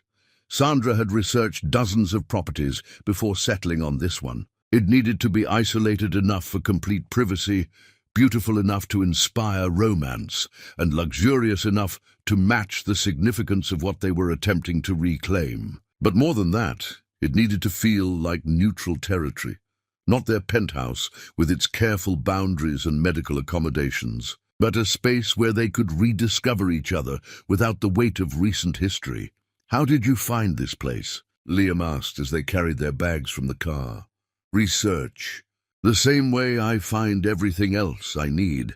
Sandra had spent weeks identifying the perfect location, reading reviews, studying photographs, even having her assistant conduct a virtual tour to ensure every detail met her exacting standards. This weekend represented more than a romantic getaway. It was the culmination of months of healing, the first real test of whether their marriage could reclaim its complete intimacy. The drive from Manhattan had taken 3 hours, but Sandra felt like they'd traveled much further. Without the constant buzz of city energy and professional demands, she could focus entirely on the man beside her and the careful hope building between them. During the drive, they talked about everything except what they both knew this weekend represented. Safe topics, business developments, mutual friends, books they'd been reading. But Sandra had caught Liam glancing at her during quiet moments, his expression carrying the same mixture of anticipation and uncertainty she felt building in her own chest. "No phones this weekend," she announced, powering down her device with theatrical finality. "No email, no business calls, no outside world. Just us." Liam followed her example, silencing the technology that normally commanded his constant attention. "David knows not to contact me unless Manhattan is literally burning. Even then, he can handle it." The cabin's interior exceeded even Sandra's expectations. The main room featured a stone fireplace, large enough to heat the entire space, surrounded by furniture that invited relaxation. Rich leather sofas faced windows that framed the mountain landscape like living artwork. The kitchen was equipped for serious cooking, with professional-grade appliances and a wine collection that suggested the owner understood the importance of proper accompaniment to romantic evenings. But most importantly, every detail spoke to intimacy, from the wine collection Sandra had arranged to be stocked in advance, to the flowers she'd had delivered that morning, to the playlist streaming softly through concealed speakers. She'd chosen music from their early relationship, songs that had been the soundtrack to their courtship and early marriage. "You've planned this very thoroughly," Liam observed, recognizing the hallmarks of Sandra's organizational style. "I've planned the setting. What happens in the setting is up to us." Sandra moved to the kitchen and withdrew a bottle of wine she'd selected specifically for this moment. A Bordeaux they'd shared on their honeymoon, back when their future seemed unlimited and their love felt capable of conquering any obstacle. She'd searched for months to find the exact vintage, determined that every detail should carry meaning. "I thought we should start with something familiar," she said, offering Liam the corkscrew. As he opened the wine, Sandra stood at the window watching late afternoon shadows stretch across the valley. For the first time in 3 years, she felt genuinely excited about spending unstructured time with her husband, not managing symptoms, not navigating careful boundaries, not pretending everything was normal, while fighting private battles, just being together because they wanted to be. The afternoon light streaming through the windows turned everything golden. Liam's profile as he worked with the wine, the rich wood of the furniture, the landscape outside that seemed to stretch endlessly toward horizons that promised new beginnings. Sandra felt like she was seeing beauty again after years of being too focused on pain to notice the world around her. "To new chapters," Liam said, offering her a glass. "To remembering why we wrote the first chapters," Sandra countered. They settled on the couch facing the windows, the wine warming them as much as the late sunlight streaming through the glass. Sandra tucked her legs beneath her and turned to study Liam's profile as he watched the mountain landscape. Even in casual clothes, jeans and a sweater that made him look younger than his 35 years, he radiated the quiet strength that had first attracted her. "What are you thinking about?" she asked. "How long it's been since we've had time like this. Unscheduled time where we don't have to be anywhere or manage anything. 3 years, 4 months, and 16 days, Sandra said without hesitation. Liam turned to look at her with surprise. "That's how long it's been since we spent a weekend together without my condition being part of the agenda. I know because I've been counting. And now? Now we're here, and I'm not in pain, and you're not worried about me being in pain, and we can just be ourselves." They talked as the sun set, conversation flowing with an ease that reminded Sandra why she'd fallen in love with Liam's mind before everything else. He was brilliant and funny and deeply thoughtful, qualities that had been overshadowed by years of careful navigation around her medical issues. She found herself laughing, really laughing, for the first time in months, the sound filling the cabin with life. Sandra prepared dinner while Liam built a fire, both of them moving with domestic harmony that felt simultaneously familiar and rediscovered. The simple pleasure of cooking together, of sharing tasks without medical calculations, felt like reclaiming territory they'd lost without realizing how much they'd missed it. She'd chosen the menu carefully, dishes they'd enjoyed during their early relationship, foods that held good memories, but weren't so elaborate as to require all her attention. She wanted to focus on Liam, on conversation, on rediscovering the easy partnership that had once been second nature. Over dinner, they talked about everything except the journey that had brought them here. Sandra shared new ideas for expanding her marketing firm internationally. Liam described acquisition opportunities he was considering. They debated books they'd been reading, movies they wanted to see, places they might travel, normal couple conversations, simple pleasures that had been casualties of their medical crisis. "I'd forgotten how much I enjoy talking with you," Sandra said over dessert. "Really talking, not just coordinating schedules and managing logistics. We're good at talking together, always have been. We're good at a lot of things together." The comment hung in the air between them, loaded with implications they were both aware of, but neither quite ready to address directly. As they finished cleaning up, Sandra felt nervousness mixing with anticipation in her chest. The evening was approaching the moment she'd been planning for, hoping for, and simultaneously fearing for months. "Sandra," Liam said quietly, seeming to read her thoughts. "We don't have to—" "Yes, we do," she interrupted. "Not because we have to prove anything or meet any expectations, but because I want to, because I've wanted to for 3 years, and now I finally can." She moved closer to where he stood by the kitchen counter, close enough to see the flecks of silver in his grey eyes, close enough to remember exactly why his proximity had always affected her so profoundly. "I'm nervous," she admitted. "It's been so long, and what if— Then we'll figure it out. The same way we've figured out everything else." Liam's hands settled on her waist, a gesture so natural and yet so significant after years of careful physical boundaries. "We have all night, and all tomorrow, and all the time we need," he continued. "No pressure, no expectations, no agenda, except being together in whatever way feels right." Sandra leaned into his touch, marveling at how perfectly she fit against him. How natural it felt to share space without calculation or accommodation. "I love you," she said, the words carrying weight accumulated over 3 years of careful distance. "I love you too. All of you. Always." As they moved toward the bedroom, Sandra felt like she was walking toward a door that had been locked for years and was finally opening again, not just to physical intimacy, but to the complete partnership they'd built their marriage on.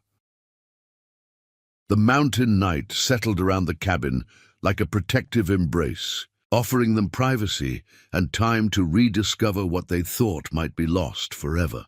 Sandra paused at the bedroom doorway and looked back at Liam, seeing in his expression the same mixture of love, desire, and careful hope she felt building in her own chest. "Are you ready for this?" she asked. "I've been ready for 3 years," he replied. "But only if you are." Sandra took his hand and led him into the room where they would finally reclaim the complete intimacy that had been the foundation of their love story from the very beginning. Chapter 9. The Reunion of Souls.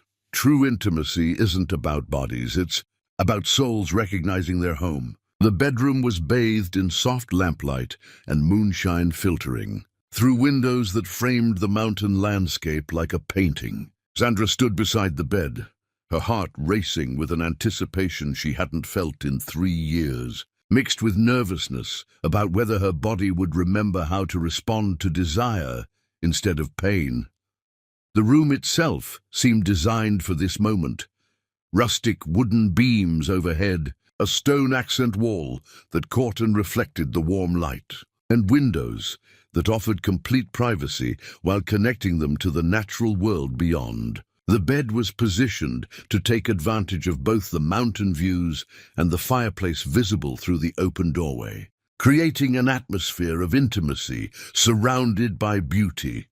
Liam approached slowly, his grey eyes holding hers with the kind of intensity that had first captured her attention at that conference years ago. But this intensity was different, deeper, tempered by everything they'd endured together, enriched by the knowledge of what they'd almost lost and what they were now reclaiming.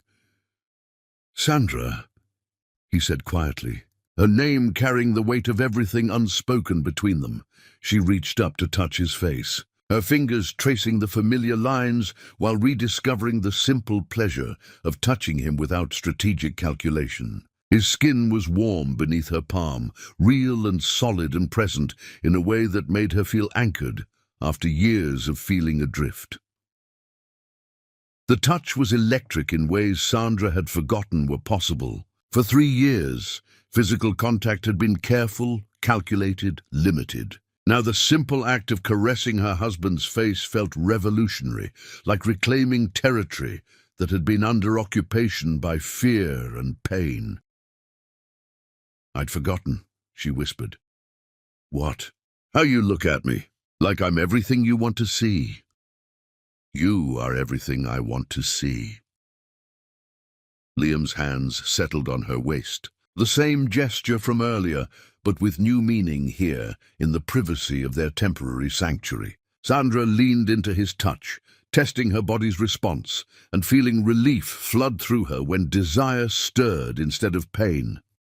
The relief was profound, almost overwhelming. For months, Sandra had wondered if her capacity for physical pleasure had been permanently damaged, if the neural pathways that once carried sensation from touch to arousal had been rewired by chronic pain. But standing here in Liam's arms, she felt her body responding with an eagerness that surprised her. They kissed with the careful passion of people rediscovering something precious they'd feared was broken beyond repair. Sandra felt her body responding with an eagerness that surprised her. Nerve endings that had been devoted to cataloguing pain, suddenly remembering their capacity for pleasure. The kiss deepened gradually, neither of them rushing toward anything beyond this moment of reconnection. Sandra marveled at how natural it felt, how her body seemed to remember exactly how to fit against Liam's, despite the long separation from intimacy. Her hands found their way to his shoulders, then his chest, relearning the geography of the man she'd married. The kiss deepened, and Sandra felt 3 years of careful distance dissolving into present-moment connection. Liam's hands moved across her back, relearning territory that had been forbidden for so long, while Sandra allowed herself to simply feel without monitoring, without calculating, without preparing for inevitable discomfort. "Is this okay?" Liam asked against her lips, his voice rough with restraint. "It's perfect," Sandra replied, meaning it completely. They undressed each other slowly, not with the urgent passion of their early relationship, but with something deeper, reverence, for bodies that had carried them through crisis. and were now offering the possibility of joy again. Sandra felt self-conscious for only a moment before Liam's expression banished any uncertainty. He looked at her with the same appreciation he'd always shown, but now it was layered with gratitude and wonder that made her feel beautiful in ways that transcended physical appearance. "You're magnificent," he said, his hands tracing paths across her skin that sent shivers of pleasure through nerve endings she'd forgotten could feel anything but pain. The words carried weight beyond simple compliment. Sandra heard in them recognition not just of her physical form, but of everything she'd endured to reach this moment. She was magnificent, not despite her struggle with chronic pain, but because of her courage in fighting through it to reclaim this part of herself. They moved together onto the bed, the mountain night wrapping around them like a blessing. Sandra's body responded to Liam's touch with an eagerness that amazed her, muscles relaxing instead of tensing, sensation building toward pleasure instead of retreating from pain. For the first time in 3 years, Sandra allowed herself to be completely present in physical intimacy instead of managing it from a careful psychological distance. She felt like she was returning to herself, reclaiming territory that had been surrendered to medical necessity. Every sensation felt heightened, as if her nervous system was celebrating its return to normal function. The texture of Liam's skin beneath her fingertips, the warmth of his breath against her neck, the solid reality of his presence, all of it combined into an experience that was both familiar and miraculous. Liam moved with careful attention to her responses, reading her body's signals with the same focus he brought to complex business negotiations. But this wasn't about winning or achieving objectives. This was about reconnection, about two people rediscovering what they meant to each other when all barriers were finally removed. The careful attention touched Sandra deeply. She could see in Liam's eyes the same mixture of desire and protective concern that had characterized their relationship from the beginning. He wanted her desperately, but he wanted her comfort and pleasure even more. The combination of passion and tenderness made her feel cherished in ways that went far beyond physical attraction. "I love you," Sandra whispered as sensation built between them. The words carrying acknowledgement not just of feeling but of choice, of commitment renewed through crisis and emerging stronger. "I love you," Liam replied, his voice thick with emotion that went beyond physical pleasure to encompass everything they'd survived and everything they were reclaiming. Their reunion was tender and passionate simultaneously, bodies remembering rhythms they'd feared were lost, while hearts opened to intimacy that encompassed more than physical connection. Sandra felt pieces of herself that had been hidden away for 3 years emerging into the light, aspects of her identity that existed only in complete partnership with this man. As they moved together, Sandra realized this wasn't just about resuming physical intimacy. It was about reclaiming their complete relationship. The intellectual partnership, the emotional support, the shared dreams, the simple pleasure of being together because they chose each other every day. And now, finally, the physical expression of love that bound everything else together. The reconnection felt like coming home after a long exile. Sandra's body responded with increasing confidence, remembering not just the mechanics of intimacy, but the emotional resonance that made it meaningful. She felt beautiful, powerful, completely herself for the first time in 3 years. The mountain cabin held them in perfect privacy as they rediscovered each other with the patience of people who understood they had time, who had learned through crisis that what mattered wasn't performance, but presence, not perfection, but connection. Sandra felt her body building toward sensations she'd almost forgotten were possible. Pleasure that existed without the shadow of anticipated pain. Intimacy that felt like coming home after a long journey through foreign territory. When release finally claimed them, it came not as conquest, but as gift. Bodies and hearts and souls reuniting in acknowledgement of love that had survived everything and emerged not just intact, but deeper than before. The climax was profound in ways that transcended physical satisfaction. For Sandra, it represented the final victory over the condition that had tried to steal this fundamental part of her identity. For both of them, it was confirmation that their love was indeed stronger than any obstacle they might face.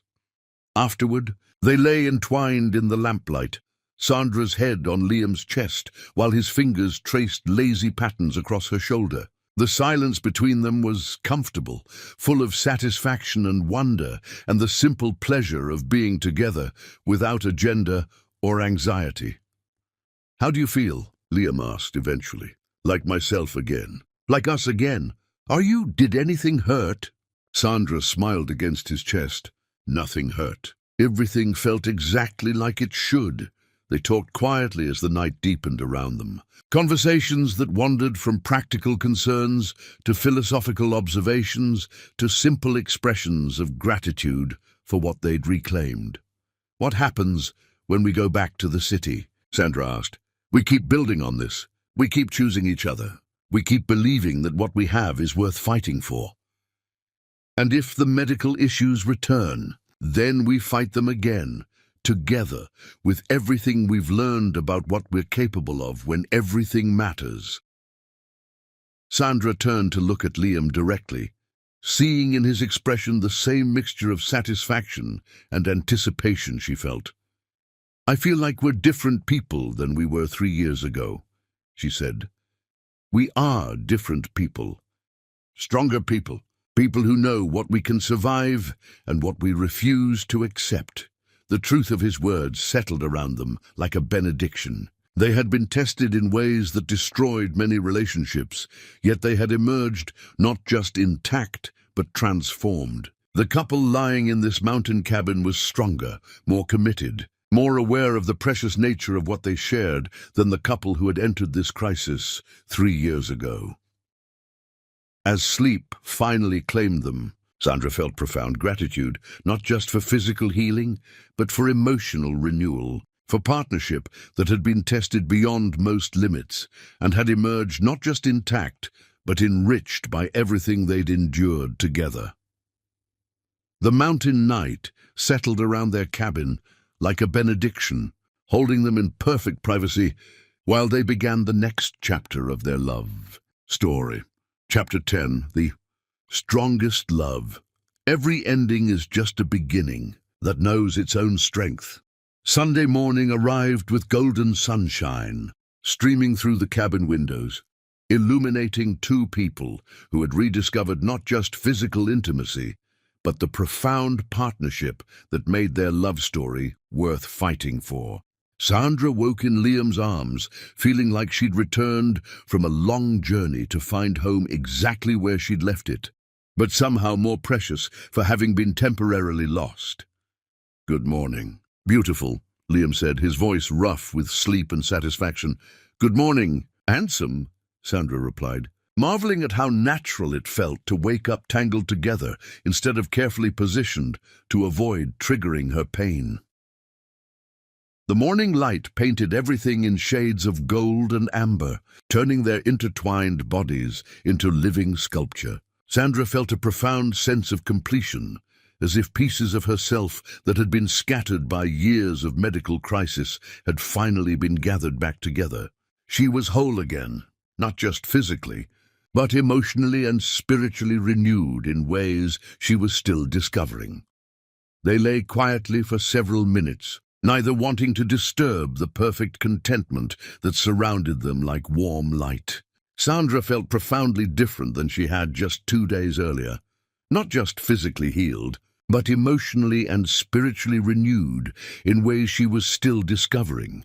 The silence was full rather than empty, charged with the kind of intimate peace that comes only after profound reconnection. Sandra could feel Liam's heartbeat beneath her cheek, steady and strong, a rhythm that had become the soundtrack to her healing. His breathing was deep and relaxed, suggesting the kind of rest he hadn't experienced in years. "Last night was," she began, then stopped, searching for words adequate to describe the experience of reclaiming something she'd feared was lost forever. "Perfect," Liam finished. It was perfect because it was us. All of us, finally together again. Sandra traced patterns across Liam's chest, her fingers rediscovering territory that had been forbidden for 3 years. The simple pleasure of casual intimacy, of touching him without calculation or accommodation, felt like a luxury she'd never take for granted again. His skin was warm and familiar beneath her fingertips, marked by the subtle changes 3 years had brought, but fundamentally unchanged in all the ways that mattered. She found the small scar on his shoulder from a childhood accident, the freckle near his collarbone that she'd always found inexplicably endearing, the places where her touch made him shiver with pleasure. I keep waiting for the other shoe to drop, she admitted, for pain to return, or complications to arise, or something to remind me that this might be temporary. And if it is temporary, then we'll fight again. But Liam, I don't think it is temporary. I think we actually won. The conviction in her voice surprised them both. For 3 years, Sandra had been cautious about hope, afraid to believe in possibilities beyond careful management of limitations. But lying here in the aftermath of complete intimacy, she felt certain that her healing was real and lasting. Sandra sat up, looking out at the mountain landscape that had provided the perfect backdrop for their reunion. In the morning light, everything looked possible.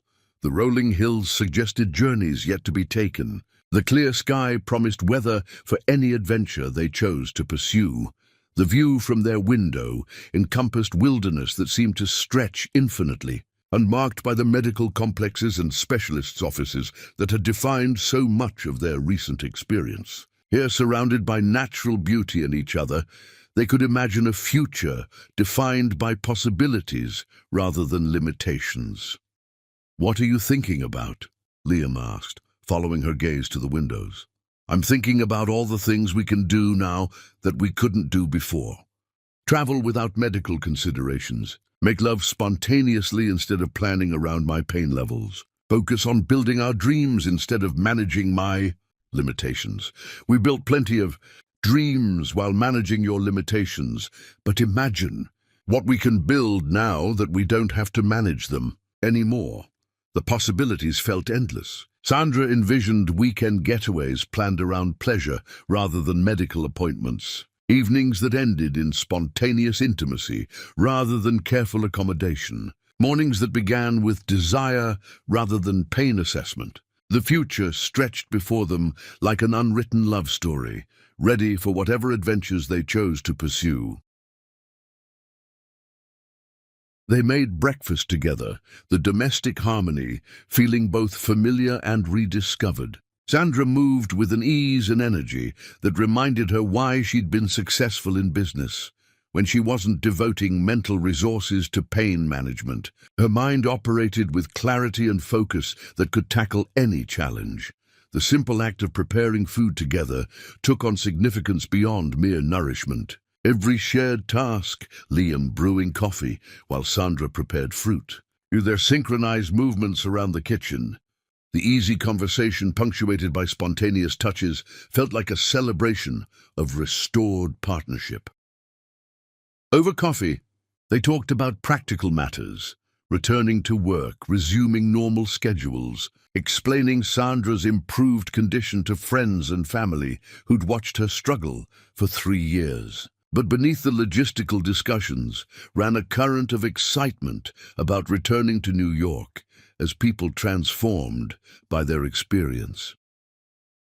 "I want to tell people what we learned," Sandra said. "Not the medical details, but the relationship lessons. How we supported each other through crisis. How you can fight for someone without trying to rescue them. How love looks different during emergencies, but doesn't become less powerful. You want to help other couples facing medical challenges. I want to share what we learned about what's possible.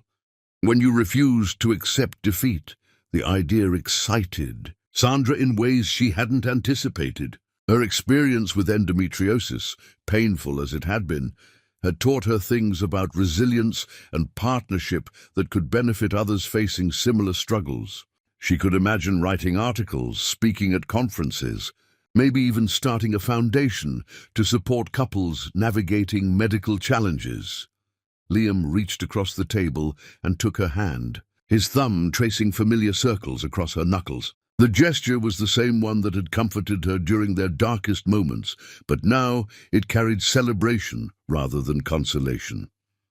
"I'm proud of you," he said, "not just for healing, but for how you handled everything. You were strong even when you felt weak. You kept fighting even when fighting seemed hopeless. I'm proud of us for figuring out how to be partners even when partnership looked completely different than we'd planned." The pride was mutual and well-earned. They had navigated territory that destroyed many relationships, yet they had emerged not just intact, but stronger. The love that had brought them together had proven deep enough to sustain them through the worst crisis they could imagine. As they prepared to pack and return to Manhattan, Sandra felt reluctant to leave the cabin that had witnessed their reunion. This place would always represent the weekend they reclaimed their complete relationship. The setting where they proved that love could survive anything and emerge stronger. But the reluctance was tempered by excitement about returning to their real life as people transformed by their experience. The penthouse would be the same. Their offices would hold the same challenges. But they would approach everything with the knowledge of what they were capable of when everything was at stake. "We can come back," Liam said, reading her expression, "whenever we want to remember what we accomplished here. Or we can remember it every day, in how we choose to be together." The drive back to the city passed in comfortable conversation, both of them savoring the last hours of their retreat while anticipating their return to normal life. Sandra watched the landscape change from rural mountains to suburban developments to urban density, but her focus remained on the man beside her and the future they could build together now that all possibilities had been restored. As Manhattan's skyline came into view, Sandra felt a surge of excitement rather than the trepidation she might have expected. The city that had witnessed their courtship and marriage would now witness their renewal, their emergence as people who had faced the impossible and won. "Liam," she said as their building came into sight, "I need you to know something important." "What's that?" "The woman who suggested bringing Marilyn into our marriage, that wasn't really me. That was someone I became when I forgot who I actually am." "And who are you actually?" Sandra smiled, feeling the certainty that had built her career and won Liam's heart in the first place. "I'm someone who doesn't settle for less than everything. Someone who fights for what matters instead of accepting compromises. Someone who believes that the right partnership can overcome any obstacle. You're also someone who loves deeply enough to consider sacrificing everything for someone else's happiness. But I'm smart enough to recognize that real love doesn't require those kinds of sacrifices. Real love finds solutions instead of settlements." As they reached their building, Sandra felt like they were returning not to their old life, but to a new chapter of their continuing story. The penthouse would be the same. Their careers would resume their familiar rhythms, but everything would be different because they were different. People who had fought impossible battles and won. Partners who had discovered depths of commitment and capability that would serve them for whatever challenges the future might hold. "I love you." "Liam Neeson," Sandra said as they entered their apartment, using his full name like a declaration. "I love you, Sandra Williams Neeson," he replied, his use of her complete married name, acknowledging everything they'd preserved and everything they'd reclaimed. That evening, as they prepared for bed in their own bedroom, Sandra realized that their story wasn't ending with restored health and renewed intimacy. Those were victories, but they were also foundations for whatever came next. The return to their own space felt like a homecoming charged with new possibilities. Their bedroom, which had been a careful arrangement of accommodations and limitations, now felt like a sanctuary where anything was possible. Sandra could imagine spontaneous morning intimacy, evenings that ended in passionate connection, nights devoted to exploring the renewed chemistry between them. "What do you want to do tomorrow?" she asked as they settled into bed together. "I want to wake up next to you without wondering if you're in pain." I want to have coffee together and plan normal things like weekend trips and dinner parties and all the mundane pleasures we put on hold for 3 years. And after that, we keep building the life we want, together, with the knowledge that we can survive anything because we've already survived the worst we could imagine. Sandra curled against Liam's side, feeling the solid reality of his presence and the profound security that came from partnership that had been tested beyond most limits and had emerged not just intact, but stronger. The future stretched before them, unlimited by medical concerns or careful boundaries. They could travel anywhere, try anything, build whatever dreams they chose to pursue. But more than the specific possibilities, what excited Sandra was the knowledge that they would face everything together, with love that had proven stronger than any challenge. "Do you think other couples could learn from what we went through?" she asked. "I think other couples could learn from what we refused to accept. We didn't accept that medical challenges had to destroy intimacy. We didn't accept that temporary limitations had to become permanent boundaries. We didn't accept that love meant settling for less than everything." As sleep approached, Sandra reflected on the journey that had brought them to this moment. The pain that had nearly destroyed them had ultimately revealed the strength of what they'd built together. The crisis that had threatened their marriage had become the proving ground that demonstrated its unshakable foundation. "Sweet dreams, my love," Liam whispered as Sandra settled into sleep. "Sweet dreams," she replied, meaning it completely for the first time in 3 years. They slept peacefully in each other's arms, two people who had fought impossible battles and won. Partners who had discovered that the strongest love isn't love that never faces challenges. It's love that faces every challenge and refuses to be defeated. Their story continued, not with the desperate hope of people trying to survive crisis, but with the confident joy of people who knew they could overcome anything because they'd already proven what they were capable of when everything that mattered was at stake. Outside their windows, Manhattan pulsed with its endless energy, the city that had witnessed their courtship, their marriage, their crisis, and their victory. Inside their bedroom, Sandra and Liam began the next chapter of their love story with hearts full of gratitude for what they'd preserved and excitement for what they would build together in all the years ahead. Love had won, not through avoiding difficulty, but through refusing to be defeated by it. And that, Sandra thought as sleep finally claimed her, was the strongest foundation any relationship could ask for.